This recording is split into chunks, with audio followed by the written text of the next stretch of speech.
Our Yes. today's topic is offshore banking in Bangladesh, an alternative source of finance. I'm Mohammad Iqbal Hussain, ACMA and CFA. So at the very first, I want to read a disclaimer.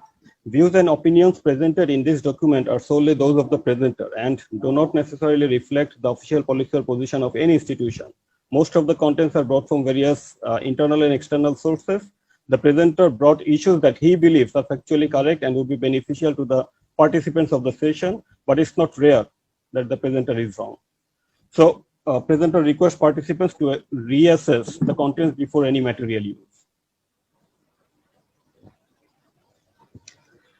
We are passing a very different time now.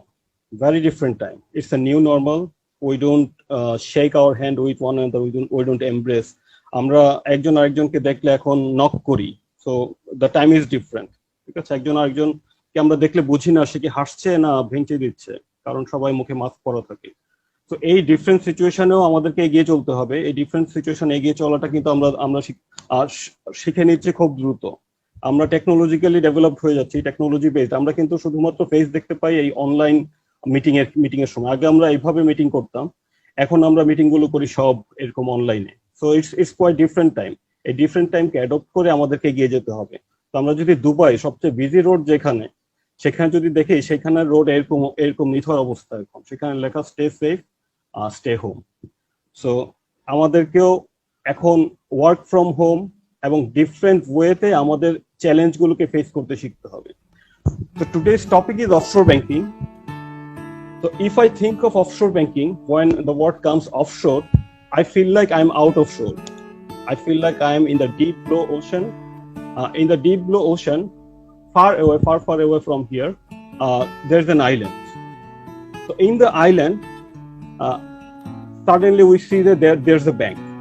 তো ভাবটা এমন আসে যে offshore bank মানে হলো যে দূরের একটা আইল্যান্ড, যেটা কোনো দেশের নর্মাল যে ল এন্ড অর্ডার কোনো দেশের জুরিসডিকশনের মধ্যে নাই। এটা ফ্রি একটা আইল্যান্ড, কেউ এটাকে রেগুলেট করে না।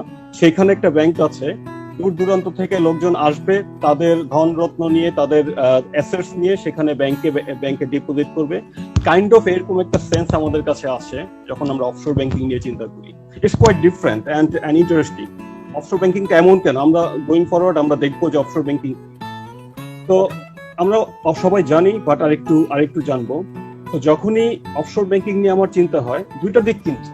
একটা হলো যে এইটা একটা সবুজ নীল জায়গা, ঠিক আছে, অনেক ভালো কিছু, সবাই বেড়াতে যাচ্ছে।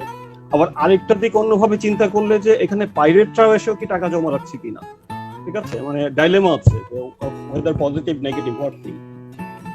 তো আজকের সেশনে যখন আমরা অফশোর ব্যাংকিং নিয়ে আলাপ করব, সবার প্রথমে আমাদের যেটা জানতে হবে সেটা হলো যে আমি এখন কি অবস্থায় আছি। যে কোনো নিউ ভেঞ্চার, যে কোনো কিছু করতে যাওয়ার আগে নিজের অবস্থান সম্বন্ধে জানতে হয়। তো what is my internal state, how am I feeling now. তো আমি যদি বলি যে আমি কেমন ফিল করছি, I am feeling curious how the session goes. তো how are you feeling now right now. তো ইটস ইম্পর্টেন্ট, আপনারা যারা আজকে পার্টিসিপেট করছেন তাদের জন্য এটা ইম্পর্টেন্ট, আপনি কেমন ফিল করছেন, যেন আপনি এটা থেকে কিছু আউটকাম নিয়ে যেতে পারেন। আপনাদেরকে আমি রিকোয়েস্ট করবো, আপনারা একটু চ্যাট বক্সে আপনি কেমন ফিল করছেন সেটা একটু লেখেন। আমি আপনাদেরকে 1 মিনিট সময় দিচ্ছি। কেমন ফিল করছেন? Very good, curious, interesting, boring. আপনার যদি মনে হয় যে আপনি খুবই এক্সস্টেড, তাহলে একটা ডিপ ব্রেথ নেন, ডিপ ব্রেথ নিয়ে তারপরে বসেন, আপনি দেখবেন যে আপনার ভালো লাগছে। সো কেমন ফিল করছেন যদি চ্যাট বক্সে লিখতেন। I am very curious, Nazimuddin লিখেছেন। Very eager to learn. That's so great. Yes, feeling refreshed, excited. Alamada. Okay, interested. That's so great. সবার এই যে এখন আমাদের ইনভলভমেন্ট শুরু হচ্ছে, কিন্তু active participation it's very important. আমরা যে কোনো জিনিস স্টার্ট করবো, আমাদের অ্যাক্টিভ পার্টিসিপেশন লাগবে, সেটাই আমরা দেখতে পাচ্ছি। তো সবাই আমরা লিখতে থাকি যে কেমন ফিল করছেন। আমিও কিউরিয়াস, আমি তো বলেছি। Interesting, background sound is so good. Thank you very much. আমি যেটা প্লে করেছিলাম এক সময়। Nice and warm, entering into a new realm of knowledge, feeling good, feeling satisfied. আপনারা লিখতে থাকেন, আমরা পরে পড়বো। তো লেটস প্রসিড। আমাদের চিফ গেস্ট স্যারের অনেক বিজি, সো আমি এখানে সময় নষ্ট করব না। what will be seeing over this slide, আমরা কি দেখবো এখানে? অফশোর ব্যাংকিং কি সেটা নিয়ে একটু আলাপ করবো। কেন অফশোর ব্যাংকিং এ আমরা যাই, অ্যাডভান্টেজটা কি, আর offshore banking internationally offshore banking বলতে কি বোঝায়, and what is the meaning of offshore banking in our country, আমরা কি এটাকে কাস্টমাইজ করেছি কিনা সেটা দেখবো। আমরা দেখবো অফশোর ব্যাংকিংটা ওভার দ্য পিরিয়ড ইভলভ হয়েছে কিভাবে আমাদের কান্ট্রিতে। তারপর দেখবো যে অফশোর ব্যাংকিং এ যদি কোনো আনইভেন্ট ঘটনা ঘটে সেটার রেমেডি কি, লিগ্যাল স্ট্রাকচারটা কি। তারপর প্রিভিয়াস কিছু টার্মস এন্ড কন্ডিশন দেখতে পারি, এটা আমাদের এরিয়া অফ ফোকাস না, ফোকাস হলো যে ফ্যাক্ট এন্ড ফিগার, মানে অফশোর ব্যাংকিং এ আমরা কোন অবস্থায় আছি। Reasons behind the new policy, আমরা 2019 এ পলিসি চেঞ্জ করেছি 1985 এর পর থেকে। কেন করেছি, নিউ পলিসিতে কি আছে, তারপর আমরা যদি অফশোর ব্যাংকিং থেকে লোন নিতে চাই কি করব, আমাদের সিএমএ প্রফেশনাল হিসেবে আমরা এখান থেকে কি শিখতে পারলাম, বা কি আমাদের টেক অ্যাওয়ে কি, আমি কি নিয়ে গেলাম।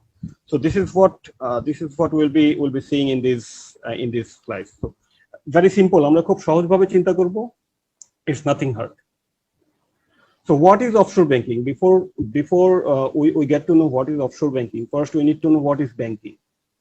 So banking যদি জানতে চাই, ব্যাংকের পর আসে ফাইন্যান্স থেকে। আমরা জানি ফাইন্যান্স হলো ফান্ড ম্যানেজমেন্ট, এবং ফাইন্যান্স হলো এবং ফাইন্যান্সিয়াল ইন্টারমিডিয়েট আমরা তাদেরকে বলি যারা আসলে ফান্ড ম্যানেজমেন্ট করে।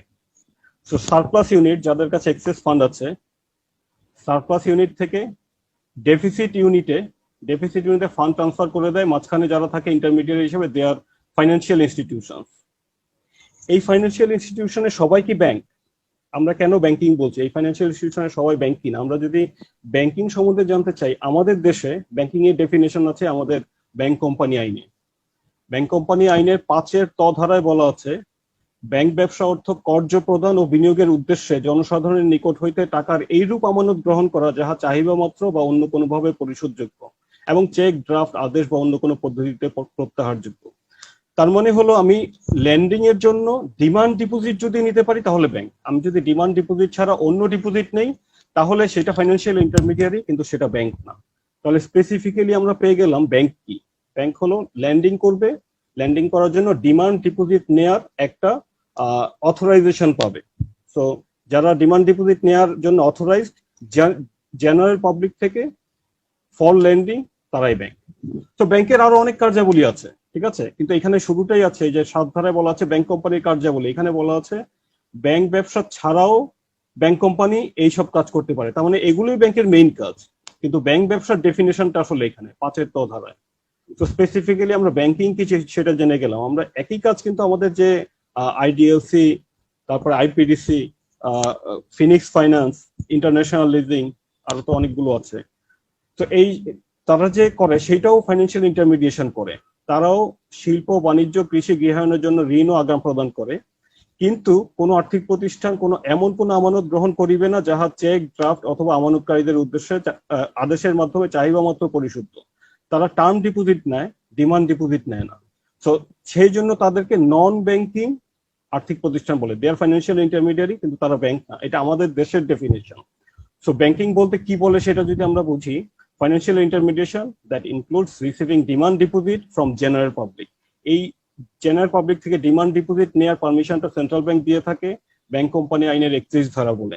আর্থিক প্রতিষ্ঠান আইনের ধারা বলে আমরা ফাইন্যান্সিয়াল ইন্টারমিডিয়েশনের পারমিশন দেই, কিন্তু ব্যাংকিং বা এই কাজটার পারমিশন আমরা দেই ব্যাংক কোম্পানি আইনের ধারা বলে। সো ব্যাংকিং কি এই জিনিসটা জানতে হলে আমাদের এইটা খেয়াল রাখতে হবে। তাহলে অফশোর ব্যাংকিং কি? এখানে ব্যাংকিং এ যা ছিল, আমি ফাইন্যান্সিয়াল ইন্টারমিডিয়েশন করছি, আমি যাদের সারপ্লাস ফান্ড আছে বা ইনভেস্টেবল ফান্ড আছে তাদের কাছ থেকে ফান্ড নিচ্ছি, যাদের দরকার তাদেরকে ফান্ড দিচ্ছি, ম্যানেজমেন্ট আমি করছি, আমি ব্যাংক, ঠিক আছে। সো এইখানে খেয়াল রাখতে হবে যে এই যে কাজ করছি, আমার কাস্টমার কারা? আমার কাস্টমার কিন্তু আমার দেশের লোকজন, ঠিক আছে। মোস্টলি আমার দেশের লোকজন, কিছু কাস্টমার বিদেশেরও আছে। সো আমার দেশের লোকজন, বিদেশি মানে নিবাসী এবং অনিবাসী, সবার সাথে রাফলি যখন আমি এই কাজটা করবো, দ্যাট ইজ ব্যাংকিং। বাট এই ব্যাংকিংটা যখন আমি শুধুমাত্র নন রেসিডেন্টের সাথে করব, মানে আউট অফ মাই টেরিটরি করব, তাহলে এটাকে বলা হবে অফশোর ব্যাংকিং। সিম্পল।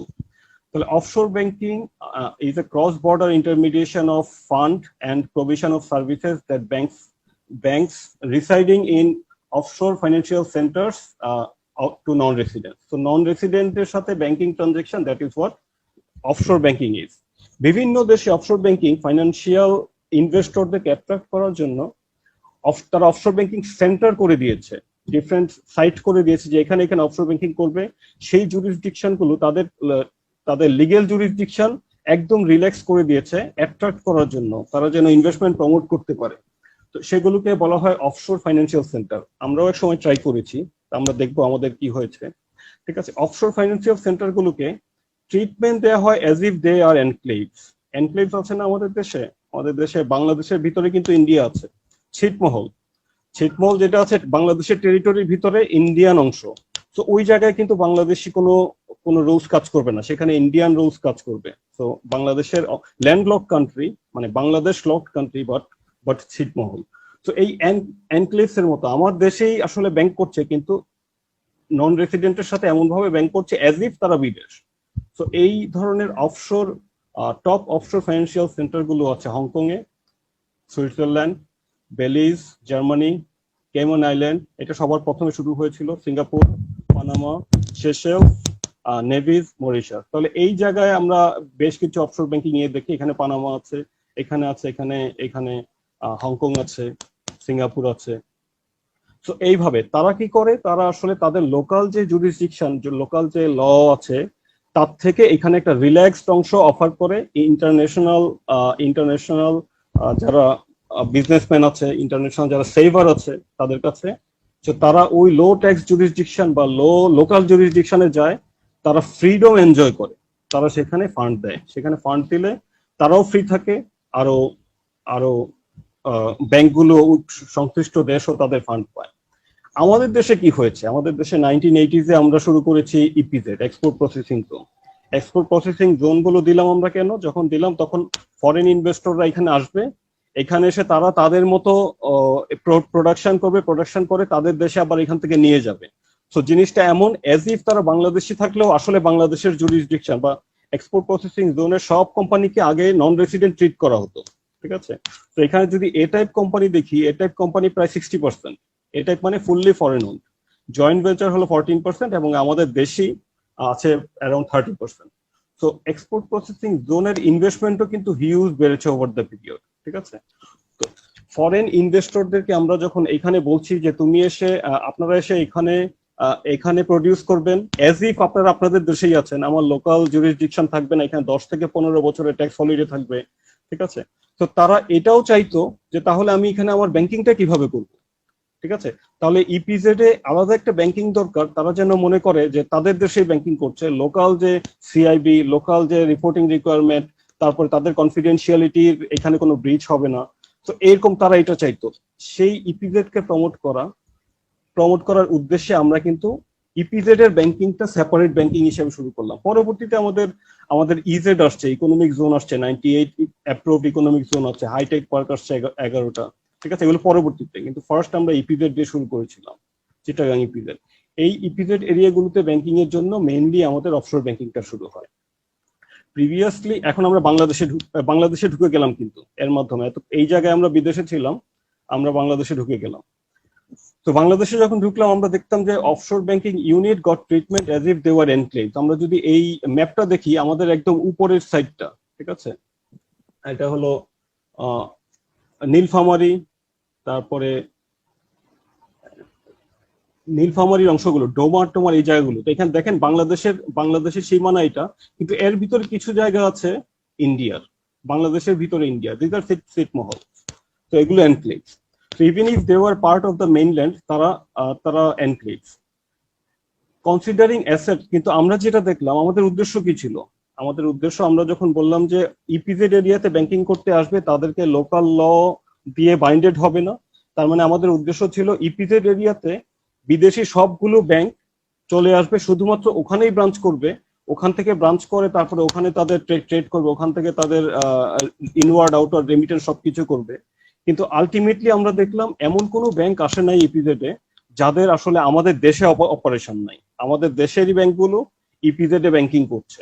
তো সেই জন্য পরবর্তীতে আমরা দেখলাম ইভেন ইফ আমরা এনক্লেভ ট্রিটমেন্ট দিচ্ছি, কনসিডারিং অ্যাসেটস, লায়াবিলিটিস, রিস্ক, তারা আসলে অ্যাকচুয়ালি এনক্লেভস এর মতো ছিল না in reality.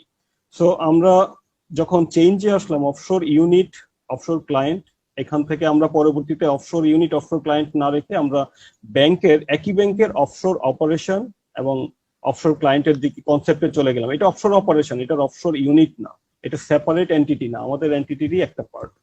So in Bangladesh, offshore banking is providing permissible financial services to the companies of special zones. আমরা মেইনলি ফোকাস দিয়েছি আমাদের ইপিজেড কে, ইকোনমিক জোন কে, ইজেড কে এবং হাইটেক পার্ককে, যেখানে ইন্টারন্যাশনাল বিভিন্ন ইনভেস্টমেন্ট আসার সুযোগ রয়েছে এবং সেটাকে প্রমোট করার জন্য। নন রেসিডেন্ট আমাদের আছে, আসলে নন রেসিডেন্ট ক্লায়েন্ট এত নাই। আর টু সাম এক্সটেন্ট আমরা রেসিডেন্টকে পারমিট করেছি নন টাকা কারেন্সিতে অফশোর ব্যাংকিং থেকে ফাইন্যান্স নেয়ার বা বিজনেস করার। কিন্তু টু সাম এক্সটেন্ট যদিও করে থাকি, এখানে একটা নোট অফ এক্সক্লেমেশন আছে, দেখা যাচ্ছে যে ইন রিয়ালিটি আসলে এই অংশটাই বেশি হয়েছে। যেটা আমরা অফশোর বলতে নন রেসিডেন্ট বুঝি, নন রেসিডেন্টের সাথে ব্যাংকিং বুঝি, কোর অফশোরের মিনিংটা আমাদের এখানে চেঞ্জ হয়েছে, ইকোনমিক রিয়ালিটিতে রিকোয়ারমেন্টের কারণেই চেঞ্জ হয়েছে। ব্যাপারটা এমন না যে এটা চেঞ্জ করে আমরা সব এলোমেলো করে ফেলেছি, এটা চেঞ্জ করে আমরা আসলে আমরা ওয়েলকাম করেছি better economic growth, better development. Advantage কি অফশোর ব্যাংকিং এর জন্য? কেন সবাই অফশোর ব্যাংকিং করতে চায়? যারা করে তারা করতে চায়। তো অ্যাডভান্টেজ আছে কাস্টমারদের জন্য, অ্যাডভান্টেজ আছে ব্যাংকারদের জন্য যারা প্রোভাইডার, এবং অ্যাজ এ হোল ইকোনমি বা ফাইন্যান্সিয়াল সেক্টরের জন্য অ্যাডভান্টেজ আছে, ঠিক আছে? তো কাস্টমারদের কি হয়, ডাইভার্সিফিকেশন বেনিফিট পায়। আমরা জানি যে যখন রো বা কোরিলেশন লেস দেন পারফেক্ট হয়, তখনই আমরা ডাইভার্সিফিকেশন বেনিফিট পাই। মানে কি? মানে হলো যে আমার একটাতে লস হলো, আমার যদি ডাইভার্সিফাইড ইনভেস্টমেন্ট হয়, পোর্টফোলিও অফ ইনভেস্টমেন্ট হয়, একটাতে লস হলো আরেকটাতে গেইন হলো, সো ওভারঅল পোর্টফোলিওতে একটা আরেকটাকে অফসেট করলো। এই ডাইভার্সিফিকেশন বেনিফিট অফশোর ব্যাংকিং এর মাধ্যমে আমরা পেতে পারি। So having a plan B is very important. যে সবসময় আমি শুধুমাত্র এক জায়গায় থাকবো আরেক জায়গায় থাকবো না, সেটা হয় না। আমার যদি 1 ডজন ডিম থাকে, আমি যদি এক জায়গায় রাখি, ওইটা পড়লে একবারে শেষ হয়ে যাবে। So taking the eggs in one basket is not a good proposition. Is of money management, আমরা শুধুমাত্র এক জায়গায় মানি রাখবো, তাহলে সেই মানির বা একটা কারেন্সিতে রাখবো, সেটা যদি ডিভ্যালুড হয় তাহলে আমার টোটাল ইনভেস্টমেন্ট ডিভ্যালুড হয়ে গেল। সেই জন্য মাল্টিপল কারেন্সিতে রাখার সুযোগ আছে offshore banking A. Easy access to funds, বিভিন্ন ভাবে আমরা জানি অফশোর ব্যাংকিং এর মাধ্যমে ফান্ডকে অ্যাট্রাক্ট করা যায়। সো ইজি অ্যাক্সেস, অনেক ক্ষেত্রে রেগুলেশন কিছু সহজ থাকে। The protection against local political and financial instability, সব টাকা আমি এক জায়গায় রেখেছি, এখন যদি যুদ্ধ লাগে এখান থেকে আর আমি টাকা বের করতে পারবো না, ঠিক আছে? এখন যদি এখানে লকডাউন হয়, একটা দেশে লকডাউন হয়েছে, আমি ওখানে রেখেছি, বের করতে পারবো না। সো এই ধরনের লোকাল পলিটিক্যাল এবং ফাইন্যান্সিয়াল ইনস্টেবিলিটি থেকে প্রোটেক্ট করার জন্য ইন্টারন্যাশনালি অফশোর ব্যাংকিং ইউজ করা হয়। তো সাধারণত আমরা দেখেছি যে অফশোর ব্যাংকিং এ লেসার রেগুলেটরি অব্লিগেশনস থাকে, যেটা আমাদের দেশেও আছে। ট্যাক্স অ্যাডভান্টেজ পাওয়া যায় বিভিন্ন দেশে, আমাদেরও ছিল, বাট আলটিমেটলি পরবর্তীতে যেহেতু আমরা যেই পারপাজে শুরু করেছিলাম সেভাবে হয়নি, তো কিছুটা সেখান থেকে আসছে, চেঞ্জ আসছে। লোয়ার কস্ট এবং higher return base. Lower cost কমেছে, যেহেতু ফরেন কারেন্সিতে কিছুটা কস্ট এখনো কম আছে। গ্রেটার প্রাইভেসি, এখানে সব নর্মাল ইয়ের মতো রিপোর্ট করতে হবে না, ট্রেডিশনাল ব্যাংকিং এর মতো রিপোর্টিং না, different reporting. Competitive banking services that may not be available from domestic banks, এই জিনিসটা আমরা দেখেছি। এখানে অনেক ক্রিয়েটিভ এবং ইনোভেটিভ ফাইন্যান্সিয়াল প্রোডাক্ট আছে, যেটা আমরা আলাপ করবো। ইনোভেশন আমরা অফশোর ব্যাংকিং এর দেখেছি, যেটা আসলে আমাদের ফাইন্যান্সিয়াল সেক্টরকেই ম্যাচিউর করে ফাইন্যান্সিয়াল পার্সপেক্টিভে। সো আমাদের ইপিজেড হয়েছে 1980-তে, আমাদের ইপিজেড অথরিটি অ্যাক্ট হয়েছে, আমাদের 2010-এ হয়েছে ইকোনমিক জোন অ্যাক্ট, 2010-এ আবার আমাদের হাইটেক পার্ক অথরিটিও হয়েছে। সো ইপিজেড হওয়ার পর, 1980-তে ইপিজেড হওয়ার পর 85-এ নোটিফিকেশন হলো যে ইপিজেড এরিয়াতে অফশোর ব্যাংকিং, ইপিজেড এরিয়াতে এই যে এখানে বলা আছে জোনস আন্ডার সেকশন এত of the export processing zone authority.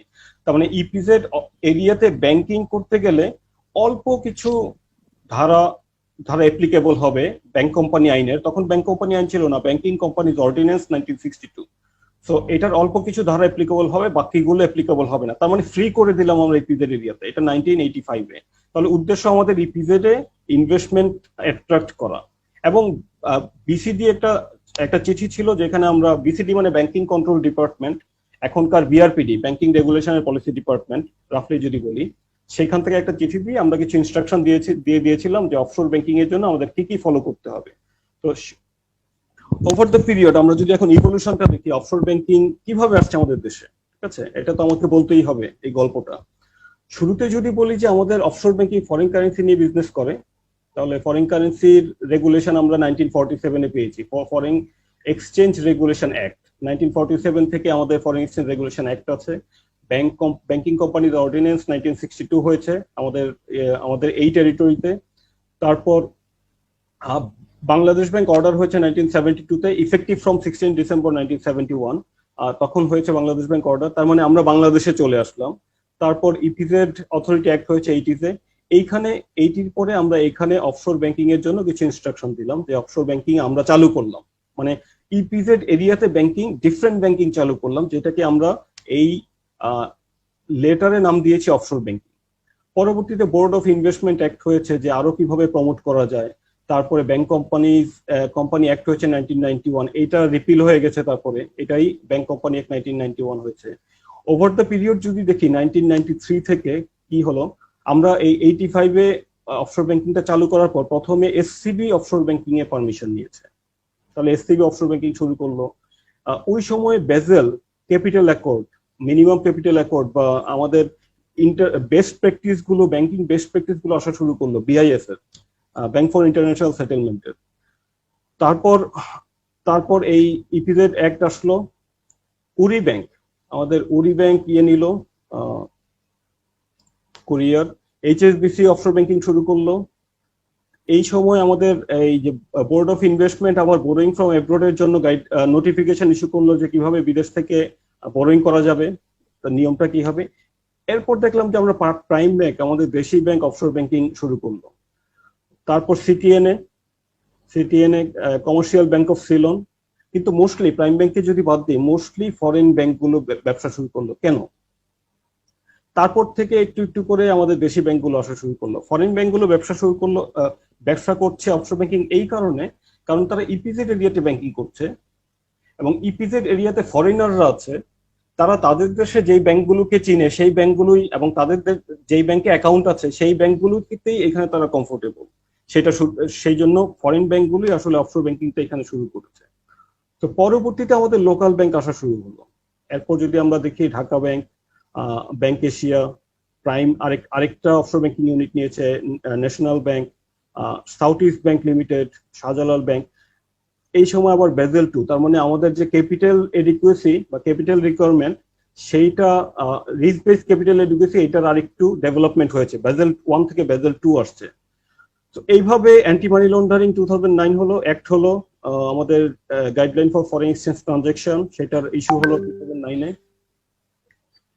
এইভাবে যদি আমরা দেখি, এই জায়গায় এসে 2008 থেকে 2010-এ এসে আমাদের দেশি ব্যাংকগুলো অনেক অফশোর ব্যাংকিং এর নেওয়া শুরু করলো। দেশি ব্যাংকগুলো কিছু কিছু ডিসকাউন্টিং করার পারমিশনও পাচ্ছে।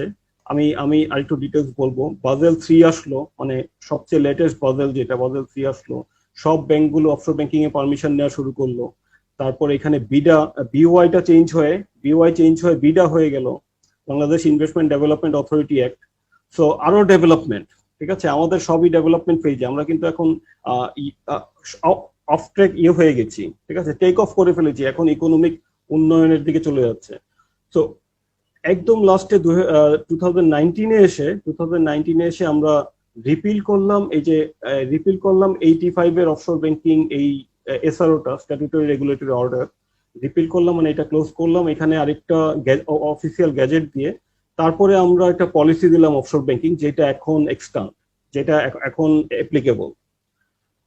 তারপর কিছু মাইনর কিছু চেঞ্জ আছে, এরপর সেটা আমরা দেখবো। কিন্তু মেইন ইস্যু হলো যে এই জায়গায় কেন সবাই এত অফশোর ব্যাংকিং শুরু করেছে। আমরা যদি ইপিজেডে ব্যাংকিং করি, এখানে কেন এত অফশোর ব্যাংকিং শুরু হলো, এখানে কি জাদুটা ছিল, সেটা একটা কোশ্চেন, যে কেন সবাই এই জায়গায় এসে বাংলাদেশিরা অফশোর ব্যাংকিং করছে, তারা এত নন রেসিডেন্ট পেলো কোথায়। তো এটা যদি একটু আমি এক্সপ্লেন করি, এক্সপোর্টার যে সেলার, যে কোনো ট্রানজেকশনে সেলার যখন সেল করবে বায়ারের কাছে, বা ইন্টারন্যাশনাল ট্রেডে সেলার হলো এক্সপোর্টার, ইম্পোর্টার হলো বায়ারের কাছে, তার কাছে রিসিভেবল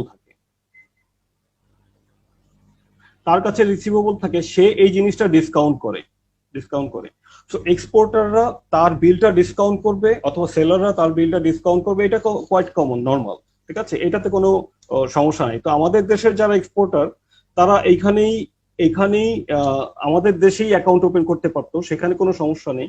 কিন্তু ইপিজেড এর যারা পরবর্তীতে ইম্পোর্টার যারা, তারা যেটা শুরু করলো যে এক্সপোর্টার যারা বিদেশি, মানে ইম্পোর্টার যারা, ইম্পোর্টারের ক্ষেত্রে এক্সপোর্টার তো বিদেশি, মনে করলাম এটা হলো ইউকের এক্সপোর্টার।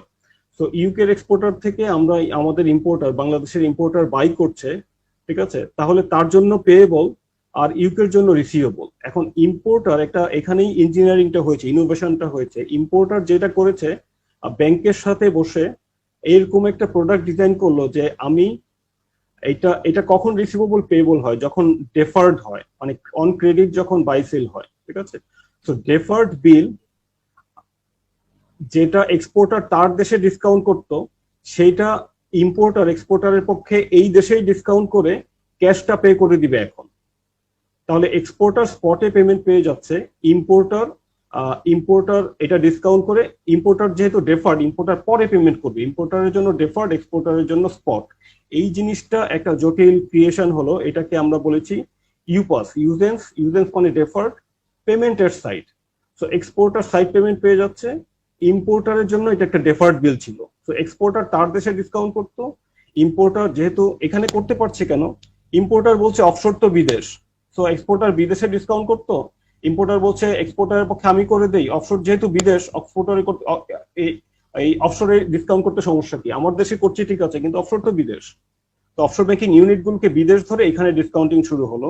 তো দ্যাট ইজ হোয়াট ইউপাস, এবং ইনোভেশন স্টার্ট হলো। এই ইনোভেশনের পর এই ইম্পোর্টার সবাই ক্লায়েন্ট হওয়া শুরু করলো। এই ইম্পোর্টার সবাই বিদেশি ব্যাংকগুলোর ক্লায়েন্ট তারা হতে চায় না, যেহেতু নর্মাল ব্যাংকিং করে আমাদের দেশি ব্যাংকের সাথে। তো তারাও দেশি ব্যাংকগুলোকে প্রেশারাইজ করা শুরু করলো যে এই সার্ভিসটা তারা দেওয়ার জন্য। এটা ইনোভেশন ফরেন ব্যাংকগুলোর হলেও এইটা অ্যাডপ্ট করলো আমাদের দেশি ব্যাংকগুলো। ওভার দ্য পিরিয়ড এটা কিন্তু গ্রো করলো, অনেক অনেক গ্রো করলো। তো এতে করে পুরো একটা প্যারাডাইম শিফট। আমাদের শুধুমাত্র ফরেন ব্যাংকগুলো ছিল অফশোর ব্যাংকিং দিত, সেখান থেকে আমরা লোকাল ব্যাংকগুলোকে দেখলাম অনেক বেশি ইনক্লাইন্ড হয়ে গেলো এখানে, যদিও ভলিউমের ক্ষেত্রে অতটা ইয়ে হয়নি। তো কেন হয়েছে এই চেঞ্জটা? ইউপাসের জন্য সবাই অপরচুনিটি ক্যাপচার করতে চায়। আর অফশোর ব্যাংকিং এর এত গ্রোথ হয়েছে কেন? যেহেতু ফরেন কারেন্সি ডিনোমিনেশন, অনেকেই ফরেন কারেন্সি মাল্টিপল কারেন্সিতে যেতে চায়। আর ফরেন কারেন্সির রেটটা অনেক কম। আমরা যদি লাইবর রেট দেখি, এখন 6 মান্থ লাইবর রেট 0.2%। তো এই রেট আমরা এখানে পাবো না। তো এই ধরনের সুবিধা আছে। মার্কেট এক্সপান্ড করার জন্য ব্যাংকগুলো চাচ্ছে যে না, আমাকে শুধুমাত্র অনশোর করলে হবে না, অফশোর করতে হবে, ডোমেস্টিক কাস্টমারদেরকে ধরে রাখতে হবে, তাদের কমফোর্টটা আমাদের দেশি ব্যাংকগুলোর কাছে। সো আরেকটা বড় ম্যাজিক্যাল ইনস্ট্রুমেন্ট আছে। আগে যেটা হতো যে বরোইং ফ্রম অ্যাব্রড, বিদেশি যে ল্যান্ডার গুলো তারা এইখানে ব্রাঞ্চ করবে না, ওখান থেকে সরাসরি আমাদের কোম্পানিগুলোকে ল্যান্ড করবে। সো এটা ছিল, আমরা বলতাম বরোইং ফ্রম অ্যাব্রড, বিদেশ থেকে সরাসরি বিডার পারমিশন নিয়ে বা বিওআই এর পারমিশন নিয়ে বিদেশ থেকে সরাসরি এখানে ল্যান্ড করতো কাস্টমারের কাছে। তো অফশোর যখন এখানে ফ্লারিশ করলো, ওই বিদেশি ল্যান্ডাররা দেখলো যে আমার দেশের কাস্টমারকে তো তারা কম চিনে, আমার দেশের কাস্টমারকে অ্যাসেস করা তাদের জন্য মোর ডিফিকাল্ট। তো তারা যেটা শুরু করলো যে তারা অফশোরকে ল্যান্ড করা শুরু করলো, এবং অফশোরে তারা কাস্টমার জানে কাকে কাকে ল্যান্ড করবে, কিন্তু তারা পার্ক করছে আমাদের দেশের ব্যাংকের অফশোরে, এবং অফশোর ল্যান্ড করছে এই কাস্টমার।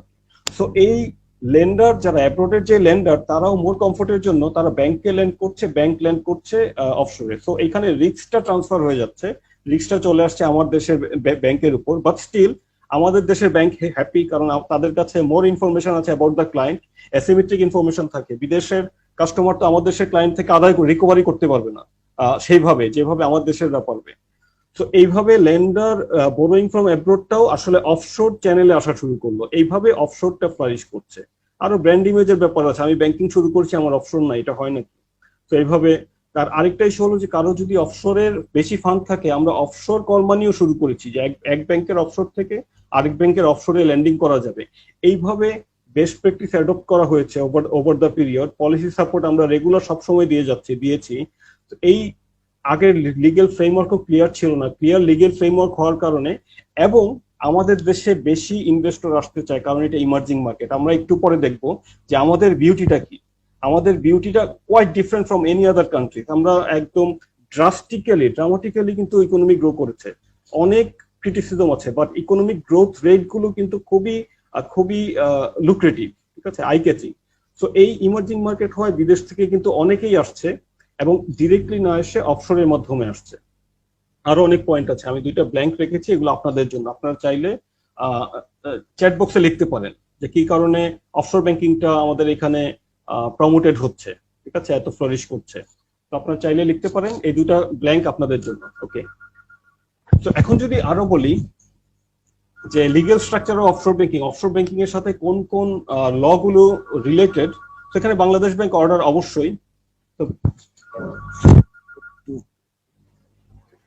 বাংলাদেশ ব্যাংক অর্ডার যে কোনো ব্যাংকিং এর জন্যই লাগবে, কারণ সেন্ট্রাল ব্যাংক এটাকে প্রমোট করবে বা সুপারভাইজ করবে, এটা নিয়ে বলার কিছু নেই। ব্যাংক কোম্পানি একটা অবশ্যই লাগবে, ডিটেলস লাগবে, আমি শুধু অল্প একটু লিখেছি। মেইনলি যেটা লাগবে সেটা হলো foreign exchange regulation act. Foreign exchange রেগুলেশনে স্পেসিফিক্যালি বলা আছে যে ব্যাংকগুলো ফরেন কারেন্সিতে ল্যান্ড বড় করতে পারবে না, ল্যান্ডও করতে পারবে না। তাহলে করবে কি? আনঅথরাইজড বোরোইং করতে পারবে না, ল্যান্ডিং করতে পারবে না ফরেন কারেন্সিতে। তারপরে আনঅথরাইজড পেমেন্ট, ইন্টারন্যাশনাল পেমেন্টও করতে পারবে না ফরেন কারেন্সিতে। সো এখানে আনঅথরাইজড বলা আছে, অথরাইজেশন সেন্ট্রাল ব্যাংক যেটাকে পারমিট করবে সেটা পারবে। তারপরে বলা আছে যে ফরেন কন্ট্রোল কোম্পানিতে ব্যাংকগুলো ফরেন কন্ট্রোল কোম্পানিতে আমাদের দেশে কেউ ল্যান্ড করতে পারবে না, ঠিক আছে। এইগুলো বিভিন্ন ধারায় বলা আছে, আমি রাফলি বলছি। বাংলাদেশ ব্যাংক যে কোনো সময় যে কোনো ডিরেকশন দিতে পারবে। আর গাইডলাইন ফর ফরেন এক্সচেঞ্জ ট্রানজাকশনে বলা আছে যে এডিস মানে authorised dealer should not grant any loan or overdraft in foreign currencies, whether secured or unsecured, except with the prior approval of Bangladesh Bank. Bangladesh Bank যদি না বলে তাহলে permission না দিলে এটা আসলে, তার মানে আমরা যেটা দেখতে পাচ্ছি এই জায়গাটা বাধা। এই জায়গাটা কেন বাধা একটু আগে আমরা এখানে যদি দেখি যে বাংলাদেশ ব্যাংকের ম্যান্ডেটটা কি। বাংলাদেশ ব্যাংকে বলা আছে যে আমাদেরকে maintaining competitive external par value maintain করা আমাদের দায়িত্ব, ঠিক আছে, অফ টাকা। আমাদের বাংলাদেশি টাকার এক্সটার্নাল পার ভ্যালু মেনটেন করতে হবে আমাদেরকে। মনিটারি পলিসি আমরা ফর্মুলেট করব, ইমপ্লিমেন্ট করব, কিন্তু এক্সটার্নাল পার ভ্যালু আমাদেরকে দেখতে হবে। সো আমাদের টাকার ভ্যালু যেন সমুন্নত থাকে, এই জন্য কিন্তু অনেক কিছু এখানে বাধা। এটা আইন করে বাধা, এটা শুধুমাত্র সেন্ট্রাল ব্যাংক যে বলেছে তা না, আইন করে বাধা। সেন্ট্রাল ব্যাংকে জাস্ট ইয়েটা দেয়া আছে, এখতিয়ারটা দেয়া আছে কি করবে। সো অথরাইজেশন কি করা যাবে সেই জিনিসগুলো বলা আছে। Authorisation granted by Bangladesh bank and details are available in the guidelines for foreign exchange transaction, GFET আমরা বলি 2018, policy for offshore banking operation and other BB circulars। এই যে পারবে না অনেক জায়গায় আছে, সেই পারবে না গুলোর কি পারবে সেগুলো এখানে বলা আছে। ব্যাংকের অফশোর ব্যাংকিং ইউনিটকে এখানে যে বাংলাদেশ ব্যাংকের এম্পাওয়ারমেন্ট অনুযায়ী বাংলাদেশ ব্যাংক এম্পাওয়ার করে দিয়েছে যে অফশোর ব্যাংকিং ইউনিট বড় করতে পারবে, ল্যান্ড করতে পারবে, কিন্তু কোথায় কোথায় পারবে সেটা বলা আছে, ঠিক আছে, এবং বিভিন্ন সার্কুলারে। সো এইখানে বাধা আছে এবং বাংলাদেশ ব্যাংককে এম্পাওয়ার করা আছে, এবং পলিসি ফর অফশোর ব্যাংকিং অপারেশনে এটা ছাড় দেওয়া আছে যে অফশোর ব্যাংকিং এর জন্য সে বড় করতে পারবে, ল্যান্ড করতে পারবে ফরেন কারেন্সিতে। সো আমরা যদি ফরেন কারেন্সি বিজনেস দেখি তাহলে অফশোর ব্যাংকিং এইটা আছে। আর আমাদের এডি ব্রাঞ্চ কিন্তু এর মানে এই না ফরেন কারেন্সিতে কিছুই করতে পারবে না। এডি ব্রাঞ্চ তার নিজে কিন্তু ফরেন কারেন্সি মেনটেন করতে পারে, ফরেন কারেন্সি পেমেন্ট দিতে পারবে কাস্টমারের পক্ষে, কিন্তু ডিনোমিনেশন হবে টাকায়। কাস্টমারকে যখন দিলাম তখন টাকায় হিসাব করা হবে যে কত টাকার ফরেন কারেন্সি দিলাম, কত টাকার নিলাম। তো টাকা ডিনোমিনেশন মানে আন্ডারলাইং কারেন্সিটা কি, that's important. Export processing zone, economic zone, high tech park, এগুলোতে বলা আছে ওই এরিয়াতে যদি ব্যাংকিং করতে হয় তাদের পারমিশনও লাগবে। এটা ছিল আমাদের স্ট্যাটুটরি রেগুলেটরি অর্ডার। আগেরটাতে কোন কোন ধারা অ্যাপ্লিকেবল সেটা বলা আছে, এগুলো আমাদের এখন নাই, এগুলো নিয়ে ডিসকাস করার কিছু নাই।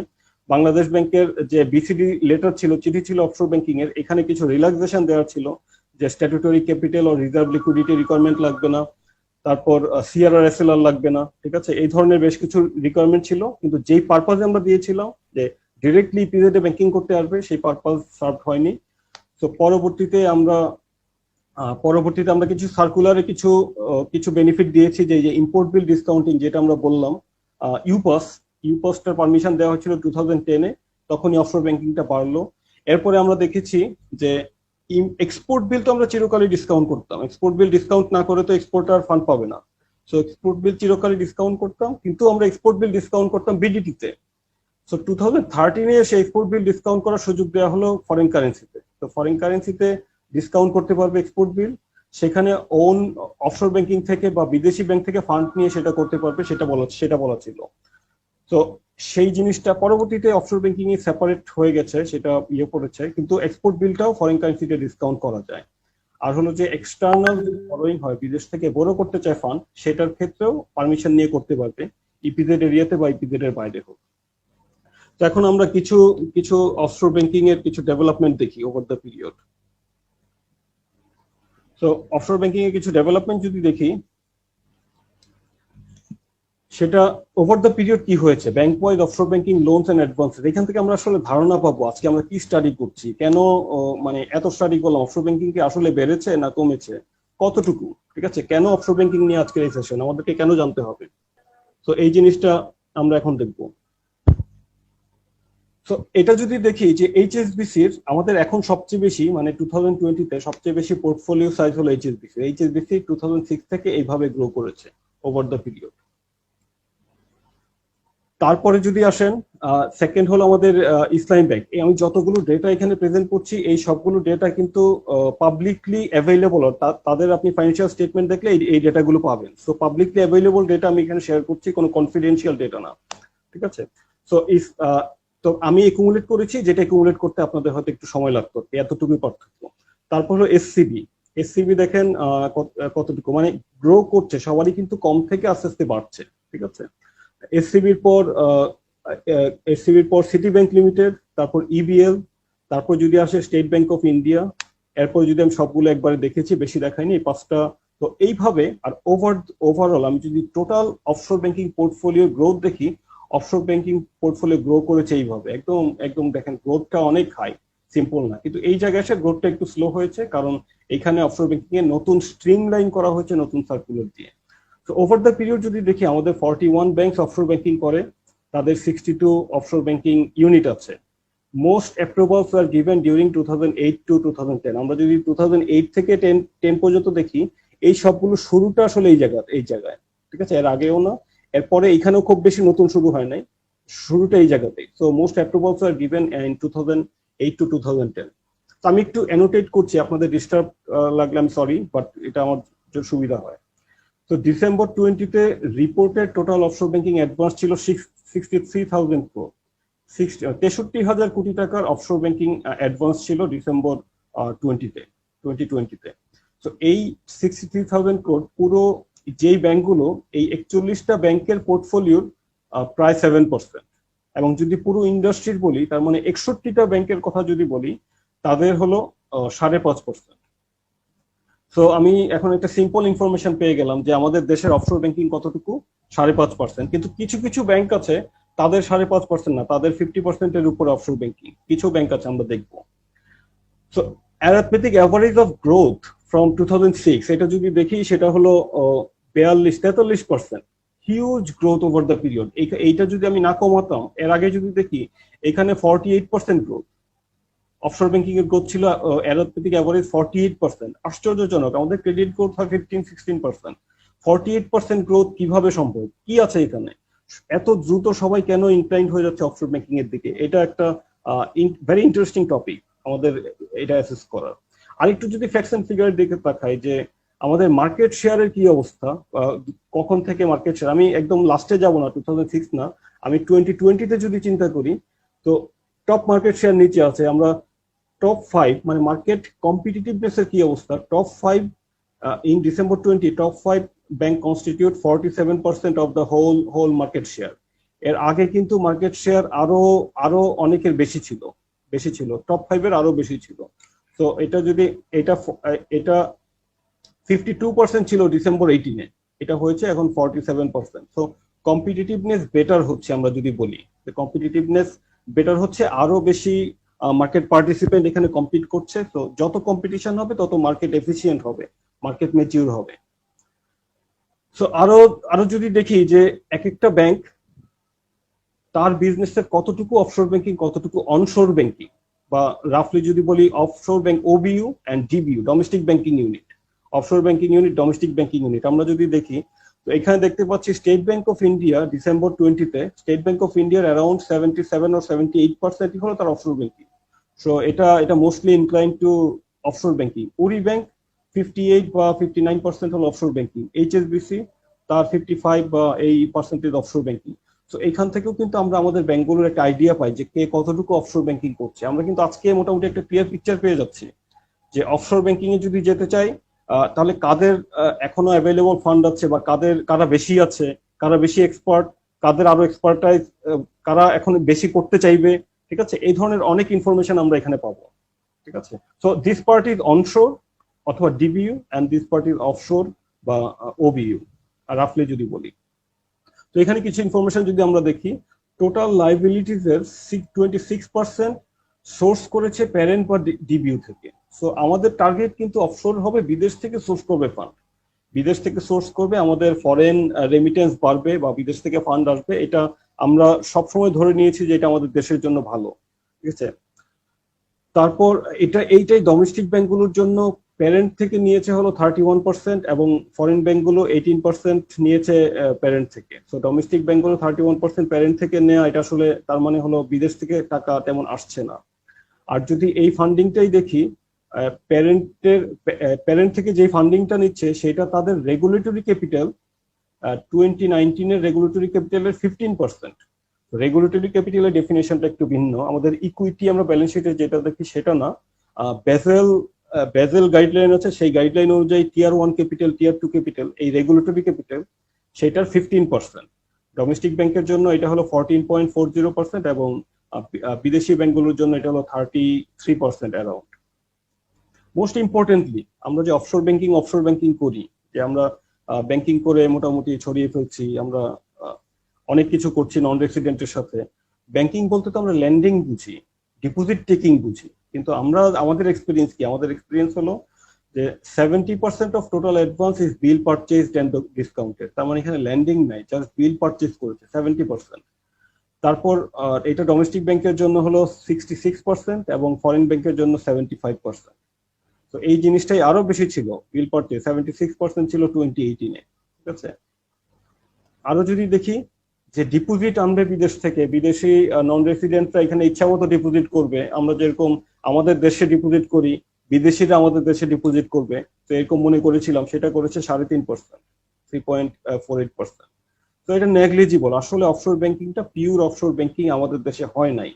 ঠিক আছে, কিন্তু অফশোর ব্যাংকিং নিয়ে আমরা অনেক নিউজ পেয়েছি। আমরা পেয়েছি যে পানামা পেপারসে কি হয়েছে, অনেক ইম্পর্টেন্ট পিপলদের এখানে লুকানো টাকা আছে, এই ধরনের নিউজ আসছে। তার মানে অফশোর ব্যাংকিং একটা ভীতিকর পরিস্থিতি। পানামা পেপারস, প্যারাডাইস পেপার, শুধু এটা না, আমাদের দেশেও আসছে এরকম যে পানামা পেপারসে আমাদের লোকজন আছে। তো এই জিনিসগুলো থেকে আমরা আস্তে আস্তে বুঝতে পারলাম যে না, আমাদেরকে অফশোর ব্যাংকিংটা নীতিমালাটা ওই 85 এর নীতিমালা দিয়ে চলবে না, আমাদের নীতিমালা আমাদের মতো করে করতে হবে। সারা দেশে সব ব্যাংকিং এগিয়ে গেছে, এই যে 62 থেকে আমরা 91-এ আসছি, অনেকবার আমরা এটাকে আপডেট করেছি আমাদের আইনকে। So best practice offshore banking এর জন্য প্রযোজ্য। সো অনেক ধরনের আনফেভারেবল নিউজ আমাদেরকে পুশ করেছে যে পলিসিটা আপডেট করার। কেন আপডেট করতে হয়েছে? সোশিও ইকোনমিক কন্ডিশন চেঞ্জ হয়েছে, রেজিম চেঞ্জ হয়ে গেছে। আগে আমরা যে রেজিমে ছিলাম এখন সেই রেজিম নাই, চেঞ্জ অনেক হয়েছে। আমরা একটু আগে দেখবো ডেভিয়েশন ইন এক্সপেকটেশন। আমরা যে এক্সপেকটেশনে অফশোর ব্যাংকিং শুরু করেছিলাম 1985-এ, সেটা হয় নাই। লেক অফ প্রোভাইডার্স, এমন কোনো প্রোভাইডার আসে নাই যারা শুধুমাত্র অফশোর ব্যাংকিং করবে, তারা আমাদের দেশে ব্যাংকিং করবে না, এরকম স্ট্যান্ডএলোন কেউ আসেনি। ডিপেন্ডেন্সি অন লোকাল ফান্ড, আমার দেশের ফান্ড নিয়ে অফশোর ব্যাংকিং হচ্ছে, তাহলে এটা নামে অফশোর ব্যাংকিং, কাজে অফশোর ব্যাংকিং না। তারপর low foreign sourcing, insufficient technology transfer. আমরা মনে করেছিলাম যে বিদেশি ব্যাংক আসবে, সেই ব্যাংক থেকে শিখে আমাদের দেশি ব্যাংক অনেক ডেভেলপ করবে। কিছু ডেভেলপমেন্ট হয়েছে, বাট অ্যাকচুয়ালি সেই ডেভেলপমেন্ট গুলো আসলে ফরেন কারেন্সি জাস্ট ইউজ করার জন্য, কিন্তু প্রমোট সেভাবে খুব বেশি হয়েছে বলা যাবে না। পুরো ইনফ্রাস্ট্রাকচার ডেভেলপমেন্ট, প্রোডাক্ট ইনোভেশনটা যতটা আমরা আশা করেছিলাম হয় নাই। রিস্ক তো সবসময় আছে, সেটা কমার কোনো সুযোগ নেই। ইপিজেড এর জন্য অফশোর ব্যাংকিং শুরু হয়েছিল, কিন্তু আমাদের ইকোনমিক ডেভেলপমেন্টের জন্য ইজেড বা special economic zone, high tech park চালু হয়েছে, তাদের জন্য স্পেশাল এভিনিউজ দরকার ব্যাংকিং এর, সেটা আমরা করেছি। অনেক অ্যামেন্ডমেন্ট হয়েছে বেস্ট প্র্যাকটিস নিয়ে, সেই বেস্ট প্র্যাকটিস গুলো অফশোর ব্যাংকিং এর জন্য দরকার। আনফেভারেবল নিউজ ছিল, সেগুলোর জন্য দরকার। এই সবকিছুর কারণে আমাদেরকে আলটিমেটলি অফশোর ব্যাংকিংটা চেঞ্জ করতে হয়েছে। তো আমরা যদি একটু ব্যাক ইন টাইমে যাই, আমরা যদি একটু টাইম মেশিনে বসি, আমরা এক সুজলা সুফলা শস্য শ্যামলা দেশ ছিলাম। সেই ভাই একটু 10 মিনিটস এর মধ্যে শেষ করবেন কাইন্ডলি। আমাদের উই আর রানিং শর্ট। আচ্ছা, 10 মিনিটস।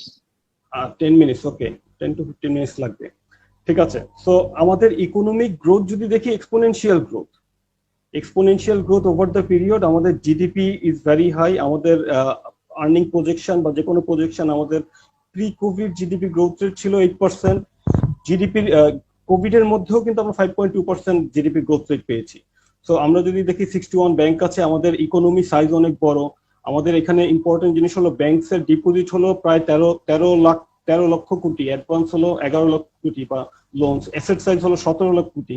সো এই সবকিছু ইনফরমেশন এগুলো যদি আমরা দেখি, so there are many positive and favourable things going forward. ঠিক আছে, আমরা ইমার্জিং মার্কেট অনেক ফ্লোরিশ করার সুযোগ আছে। এই জন্য কিন্তু আমাদের কান্ট্রির কিন্তু এই চেহারাগুলো এখন আছে। ঠিক আছে, ভেরি ভেরি কালারফুল। আমরা যদি বুঝতে পারি যে কোনটা কোন জায়গায়, আমরা চাইলে চ্যাট বক্সে লিখতে পারি যে এটা কোন জায়গায়, এটা কোন জায়গায়, এটা কোন জায়গায়। তো এই কালারফুল কান্ট্রিতে কিন্তু আমরা বাস করছি। তো এত কালারফুল হয়ে এত আবার ওভার এক্সাইটেড হওয়ার কিছু নাই, আমাদের এই সিচুয়েশনও আছে। তো এই সিচুয়েশন যদি থাকে, আমাদের উদ্দেশ্য কি? আমাদের হলিস্টিক উদ্দেশ্য হলো সবার মুখে হাসি থাকবে। এই সবার মুখে হাসি রাখার জন্য কিন্তু 25 ফেব্রুয়ারিতে অফশোর ব্যাংকিং যে গাইডলাইন, সেটাকে আপডেট করা হয়েছে 25 ফেব্রুয়ারি 2019-এ। আমাদের স্যার সেখানে পুরো পুরো ইনপুটটা আমাদের স্যার দিয়েছেন। তাতে আমাদের অনেক নিউজ আসছে যে সস্তা ঋণের লাগাম টানলো ব্যাংক, রপ্তানি নগরায়ণ বন্ধ, অফশোর ব্যাংকিং নীতিমালা শিথিল, 2 মাসেই সংশোধনের প্রস্তাব, কিছু কিছু আসছে, অফশোর ব্যাংকিং নীতিমালা জারি। তো অনেক অনেক নিউজ আসছে। দিস ইজ অফশোর ব্যাংকিং নীতিমালা ওভার দ্য পিরিয়ড। আমি সব ডিটেলস বলবো না। অফশোর ব্যাংকিং নীতিমালার একদম কোর অংশটা আমি বলে যাব। আমি কিন্তু ওভারঅল বলে দিয়েছি অফশোর ব্যাংকিং কি। এখন নীতিমালায় কি আছে আমরা সেখানে ঢুকবো। এটা আমাদের ফার্স্ট অফশোর ব্যাংকিং 85 এর ছিল। সেই অফশোর ব্যাংকিং এর যে নীতিমালা যেটা ছিল বা নোটিফিকেশন ছিল এসআরও, সেটাকে আমরা রিপিল করেছি আরেকটা গ্যাজেটের মাধ্যমে এই 2019-এ। তারপরে আমরা একটা সার্কুলার করে আমরা policy for offshore banking operation in the banks in Bangladesh, আমরা ডিটেলস একটা মাস্টার সার্কুলার দিয়েছি। সেই মাস্টার সার্কুলার পরবর্তীতে কিছু অ্যামেন্ডমেন্ট হয়েছে, পরবর্তীতে কিছু সার্কুলার লেটারের মাধ্যমে এক্সপোর্ট বিল ডিসকাউন্টিং এর সুযোগ দেওয়া হয়েছে, তারপরে রেসিডেন্টদের লোনের জন্য সুযোগ দেওয়া হয়েছে, সিআরআর রিকোয়ারমেন্ট কমানো হয়েছে, ডিবিইউ থেকে ফান্ড নিবে এটা 20% ছিল 30% করা হয়েছে, সিঙ্গেল বড়োয়ার এক্সপোজার লিমিট, তারপরে ডিবিইউ ফান্ডিং যাদের বেশি আছে লিমিটের মধ্যে আনার জন্য আমরা সময় দিয়েছি ডিসেম্বর 21 পর্যন্ত। তারপর ওপেন অ্যাকাউন্টের মাধ্যমে আমরা এখন এক্সপোর্ট করি, অনেক আগে থেকেই করছি, সেইখানেও ফাইন্যান্সিং এর সুযোগ অফশোর ব্যাংকিং থেকে দেওয়া হয়েছে। তো এখন অফশোর ব্যাংকিং এ আমরা কি সার্ভিস পাবো সেটা যদি দেখি, এটা আমাদের জন্য সবচেয়ে ইম্পর্টেন্ট স্লাইড এটা এবং এরপরেরটা। তো অফশোর ব্যাংকিং কি কি ট্রানজাকশন এবং কাদের সাথে ট্রানজাকশন করতে পারে সেটা যদি দেখি, প্রথমে এখানে তিনটা ভাগ করা হয়েছে। একটা হলো স্পেশাল জোন, আরেকটা হলো বিদেশি যারা আছে তাদের সাথে, আর হলো দেশি কোম্পানি। ঠিক আছে, স্পেশাল জোন বলতে EPZ, private EPZ, economic zone, high tech park. আর persons not resident in Bangladesh, তো তারা নট রেসিডেন্ট, যে কোনো রেসিডেন্টের যে ডেফিনেশন আছে 6 মাস দেশে থাকার, সেই 6 মাস দেশে না থাকেনি এরকম not persons resident outside Bangladesh, এটা নট রেসিডেন্টের সাথে কি করতে পারবো, আর হলো রেসিডেন্ট কোম্পানির সাথে কি করতে পারবো। এটা যদি আমরা দেখি তাহলে ইপিজেড এর এ টাইপ কোম্পানি আছে, ইপিজেড এর বি এবং সি টাইপ কোম্পানি আছে। A type fully foreign own, B type হলো জয়েন্ট ভেঞ্চার, এবং সি টাইপ হলো আমাদের ফুললি লোকাল ওন। তো এ টাইপ কোম্পানির জন্যই আসলে রিয়েল অফশোর। অফশোর ব্যাংকিং, এ টাইপ কোম্পানি অফশোর ব্যাংকিং এ তার রেগুলার ব্যাংকিং করতে পারবে, এক্সেপ্ট একটা জিনিস, ঠিক আছে, অল জেনারেল ব্যাংকিং সার্ভিস করতে পারবে এ টাইপ কোম্পানিগুলো। তো তাদের জন্যই আসলে রিয়েল অফশোর ব্যাংকিং।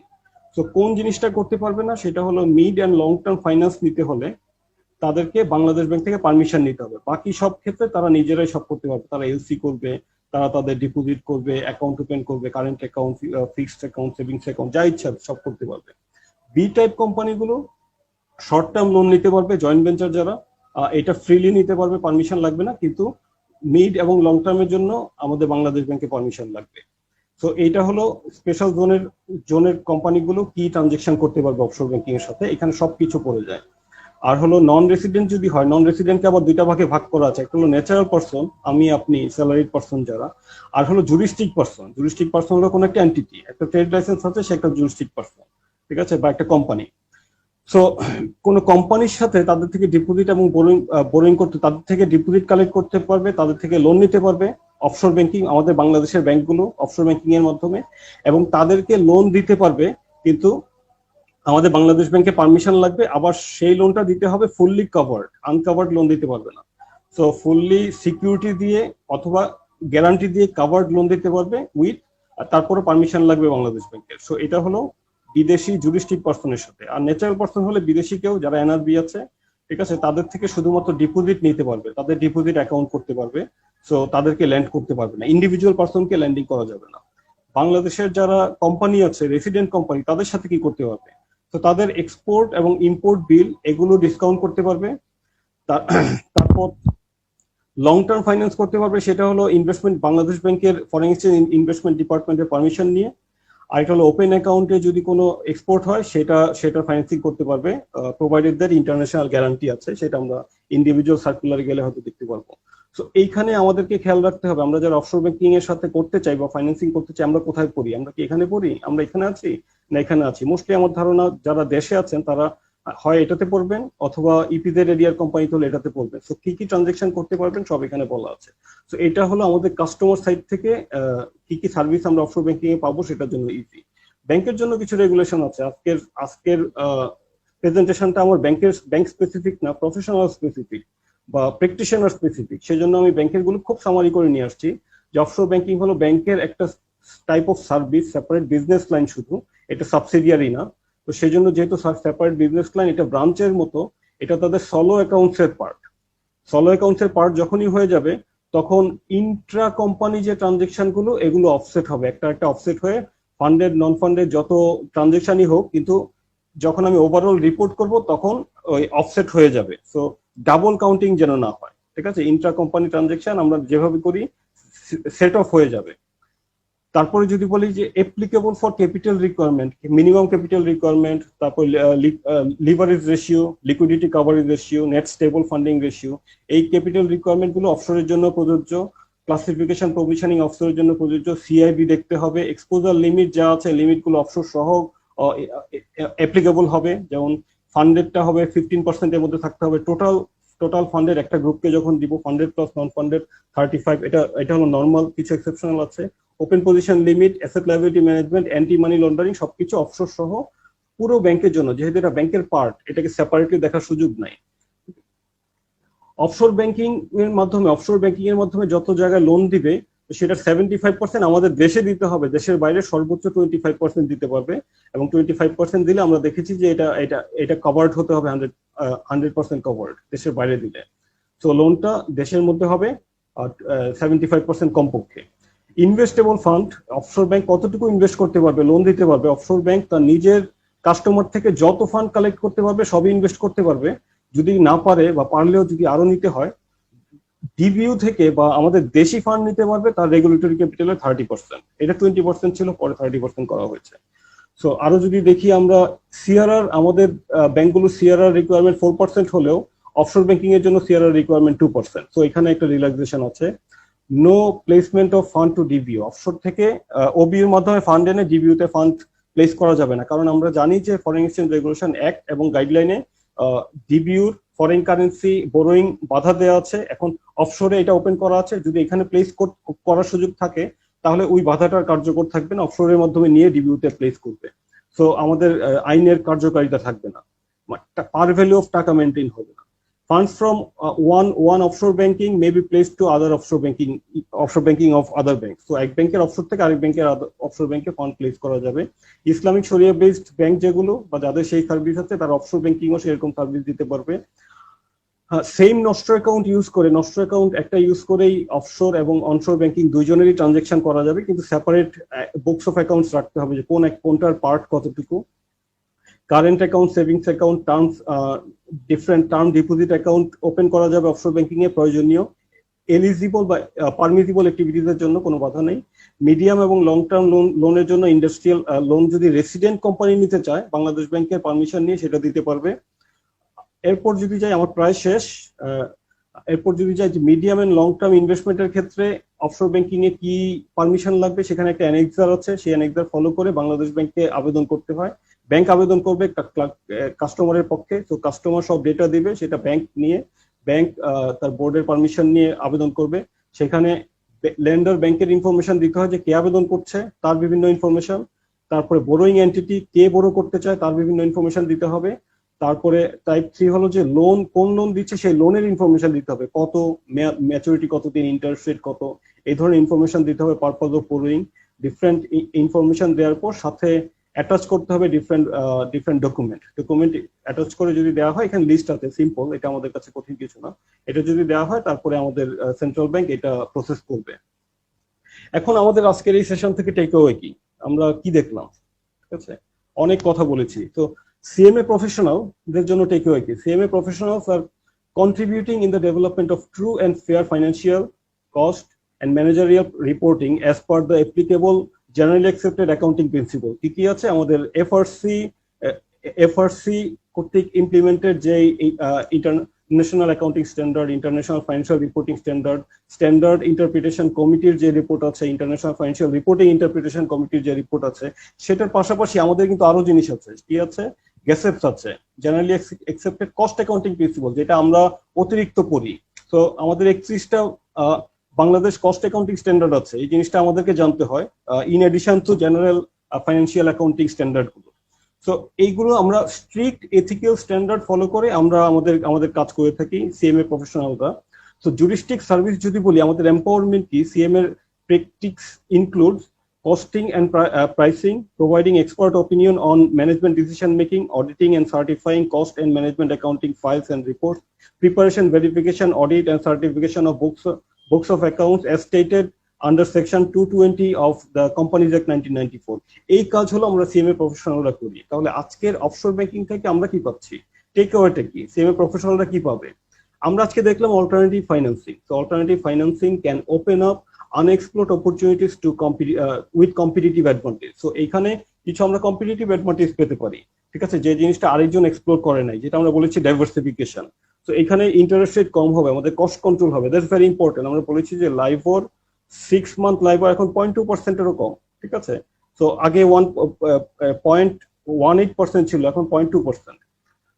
সো এই জিনিসগুলো আমাদের diversification reduces total portfolio risk, এটা আমরা জানি। সো প্রফেশনালরা এই কাজগুলোই করবে, না হলে তো জেনারেল পাবলিক হলেই হয়, ঠিক আছে। Prudent asset liability management requires all feasible stones to be turn. আমরা নো স্টোন আনটার্ন রাখবো না, ফিজিবল হতে হবে, ফিজিবল স্টোন সবগুলো টার্ন করবো। তো সেটা আমাদের কাজ। এখান থেকে আমরা যেটা শিখলাম এগুলো আমাদের দেখতে হবে। Prudent risk management, cost control may be well served with alternative finance at least for the short to mid term. এখানে ইস্যু আছে, ইন্টারেস্ট রেট আমাদের কম ফরেন কারেন্সিতে, শুধু কম না, আমাদের কিন্তু ডোমেস্টিক লোকাল কারেন্সির ইন্টারেস্ট রেটও এখন কম। তো এখানে আমাদের ইকোনমিক বা মনিটারি পলিসি কি সেদিকেও আমাদের নজর রাখতে হবে। মনিটারি পলিসি এক্সপানশনারি না কন্ট্রাকশনারি, ইন্টারেস্ট রেট কোন দিকে যাবে, এই ফোরকাস্টিং এর উপর বেস করে আমাদের ডিসিশন নিতে হবে। সেই জন্য আমি এখানে লং টার্মটা রাখি নাই, শর্ট অথবা মিড টার্মে আমরা এখান থেকে বেনিফিট পেতে পারি, লং টার্মে পাবো কিনা অ্যানালাইসিস করতে হবে। Ensuring optimum leverage with favourable solvency, sustainability and profitability. আমরা জানি leverage kind of risk, leverage আমাদের রিস্ক বাড়ায়, কিন্তু অপটিমাম লিভারেজ আমাদের যেতে হবে। একেবারে রিস্ক নিব না, আবার বেশি রিস্ক নিব সেটা হবে না, আমাদের টলারেবল লিমিট আমাদের দেখতে হবে, রিস্ক বাজেটিং করতে হবে, রিস্ক বাজেট করে তারপরে আমাদের optimal level of debt equity নিতে হবে, মানে ইকুইটির পাশাপাশি ডেট নিতে হবে। আরো যে আমাদের যেটা আমাদের দায়িত্ব হলো যে আমরা শুধুমাত্র ট্রেডিশনাল প্রোডাক্টে থাকবো না, আমাদের ইনোভেশনে যেতে হবে। Innovative product idea can change the Horizon. আমরা দেখেছি যে একটা ইউপাস আইডিয়া আমাদের পুরো mix of offshore banking change করে দিয়েছে। ইউপাস যখন হলো তখন লোকাল কোম্পানিগুলো দেখা শুরু করলো, আরে এটা তো আমার মার্কেটও, এটা শুধুমাত্র বিদেশিদের মার্কেট না। তো একটু ইনোভেটিভ প্রোডাক্ট আইডিয়া আমাদের মতো প্রফেশনালদেরকে করতে হবে। Being well conversant with the generally accepted accounting principles and generally accepted cost accounting principles, CMA professionals can be involved more in the vital decisive position of the companies in the economy। So আমাদের কিন্তু অনেক responsibility আছে, যেটা আমরা সবাই জানি। Economic well-being may be better served with honest and ethical contribution in the contribution of the professionals। আমি এখানে CMA প্রফেশনালদেরকে মিন করছি। সো এইটা হলো আমাদের টেক ওয়ে, আমাদের এখানে দেখতে হবে। আমি ডেটাগুলো নিয়েছি মোস্টলি বাংলাদেশ ব্যাংকের ওয়েবসাইট থেকে, আপনারা এখানে গেলেই এই ডেটাগুলো পাবেন। সো রাফলি এই জিনিসগুলো আমরা দেখেছি, এটা আমরা মোটামুটি দেখে ফেলেছি যে কি কি জিনিস আমরা পেলাম, গ্রোথটা কি ছিল, ডিফারেন্ট ভাগ কি ছিল।